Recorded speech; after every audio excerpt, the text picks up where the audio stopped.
Il existe un mécanisme relationnel que j'observe extrêmement souvent, en particulier chez des personnes intelligentes, réfléchies, lucides, souvent de bonne foi et engagées dans leurs relations.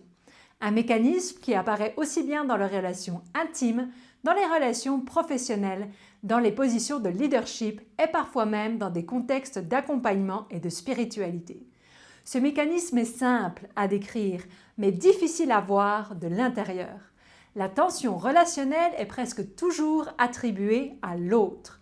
L'autre est perçu comme trop distant, trop exigeant, pas assez présent, trop rigide, pas assez clair, trop émotionnel ou insuffisamment conscient. Et cette attribution paraît évidente, elle paraît logique, elle paraît factuelle, presque objective.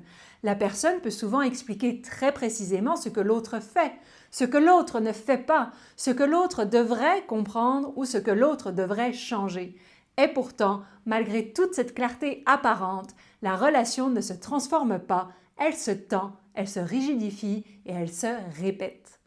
Il est important de le dire clairement. Dans ce mécanisme, il ne s'agit pas de nier les comportements de l'autre. Il ne s'agit pas de dire que l'autre n'a aucun impact, que l'autre n'a aucune responsabilité ou que la perception est fausse. Le mécanisme est beaucoup plus subtil. Il concerne ce qui est inclus et ce qui ne l'est pas dans la représentation que la personne a d'elle-même dans la relation. Dans ce type de situation, la personne perçoit très clairement l'impact de l'autre sur elle.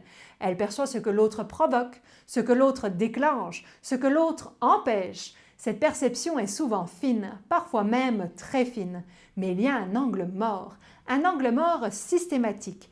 L'impact relationnel propre, implicite, non verbalisé, souvent non intentionnel, n'est pas inclus dans le champ de perception. Autrement dit, la personne voit très bien ce que l'autre lui fait, mais elle ne voit pas ce qu'elle-même fait dans la relation. Pas parce qu'elle le nie, pas parce qu'elle le cache, mais parce que cela n'apparaît pas dans la représentation qu'elle a d'elle-même. Le mécanisme est le suivant. Chaque personne entretient une représentation implicite d'elle-même dans la relation. Cette représentation inclut ce qu'elle croit être, ce qu'elle croit envoyer, ce qu'elle pense incarner, la manière dont elle se perçoit dans le lien.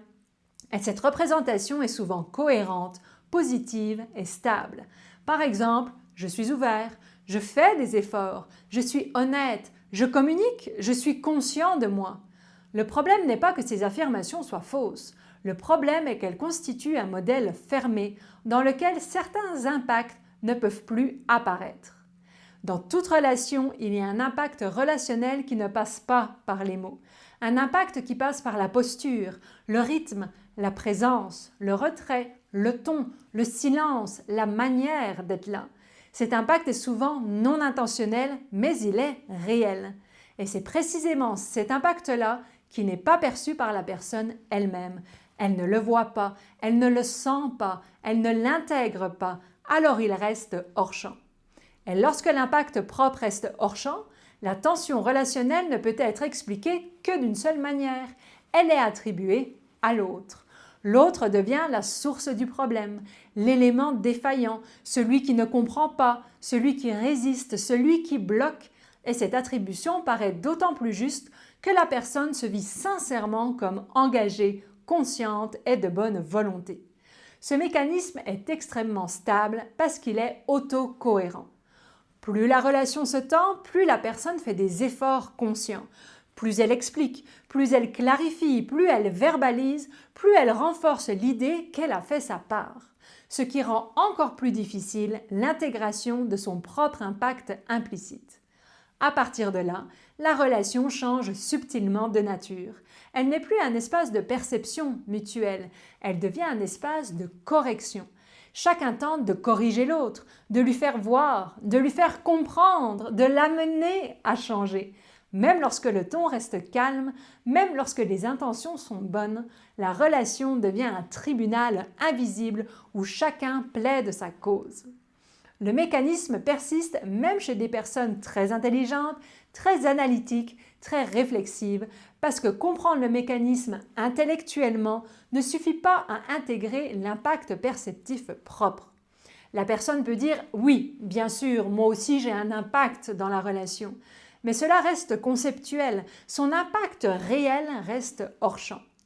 Dans une relation intime, une personne peut se vivre comme ouverte, disponible, honnête, et percevoir l'autre comme fermé, distant, sur la défensive. Elle peut le dire calmement, lucidement, mais son impact propre, par exemple une pression implicite, une attente non dite, une intensité constante, n'apparaît pas pour elle. L'autre le ressent, mais ne parvient pas à le nommer clairement. Alors la tension s'installe. Plus l'autre se ferme, plus la personne insiste. Plus elle insiste, plus l'autre se protège. Et chacun se vit comme celui qui fait des efforts. La relation devient alors un système fermé. Ce mécanisme est identique dans le leadership. Un dirigeant peut se voir comme clair, accessible, structurant et percevoir son équipe comme résistance, passive ou peu engagée, sans voir son propre impact. Pression implicite, exigence non formulée, rythme imposé, contrôle silencieux. La responsabilité est toujours attribuée à l'équipe. On retrouve aussi ce mécanisme dans certains discours spirituels. Par exemple, l'autre est dans son ego. Cette lecture peut devenir une attribution erronée, sophistiquée. Elle protège l'image de soi tout en maintenant l'angle mort relationnel. Pourquoi l'impact propre est si difficile à voir? Parce qu'il ne correspond pas à l'intention, parce qu'il ne correspond pas à l'image de soi, parce qu'il est implicite, parce qu'il est structurel et non volontaire. Le déplacement perceptif n'est pas d'accepter la faute, de se blâmer, de se corriger. Le déplacement consiste à inclure l'impact propre dans le champ de perception, sans jugement, sans accusation et sans morale.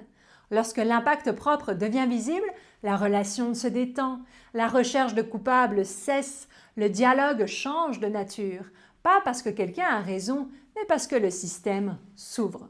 En conclusion, ce mécanisme ne demande pas de chercher un coupable. Il invite à regarder autrement la relation, à voir comment chacun, sans le vouloir, sans même le savoir, participe à la dynamique. Et lorsque l'impact propre devient visible, la relation cesse d'être un tribunal. Elle redevient un espace de perception. La tension relationnelle ne persiste pas parce que quelqu'un a tort, mais parce que ce qui agit n'est pas encore perçu.